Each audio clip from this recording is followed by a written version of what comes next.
નમસ્કાર, મારું નામ ચૌહાણ સમીર કાંજીભાઈ છે. હું ધોરણ 7માં અભ્યાસ કરું છું. આજે આપણા શિક્ષક શ્રી મનીષાબેન ઉબલના વિદાય સમારંભ પર હું મારી લાગણીઓ વ્યક્ત કરવા માંગુ છું. आपका साथ धूप में छाव है, आपका साथ समंदर में नाव है, कर रहे हैं आज आपको विदा पर दिल में आपका ही नाम है.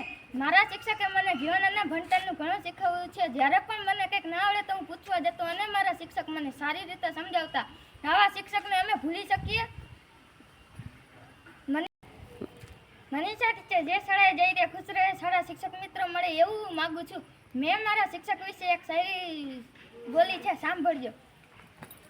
જિંદગી ગીરવી રાખીને પણ ન ચૂકવી શકીએ તેનો કરજો, કે જિંદગી ગીરવી રાખીને પણ ન ચૂકવી શકીએ તેનો કરજો માં જ નહીં ભગવાનની બરાબર છે એક મહાન ગુરુનો દરજ્જો. મારા શિક્ષકે આ શાળામાં ઘણું કામ કર્યું છે, જેમ કે સાંસ્કૃતિક કાર્યક્રમો અને બીજું ઘણું કાર્ય કર્યું છે. તેઓ કાયમી વ્યસ્ત જ રહેતા હોય છે. તમે મને ખુશ રહેવાનું અને આત્મવિશ્વાસ રાખવાનું શીખવ્યું છે. અમે તમને માની જેમ માન્યા અને તમે અમને સંતાનની જેમ રાખ્યા. Thank you.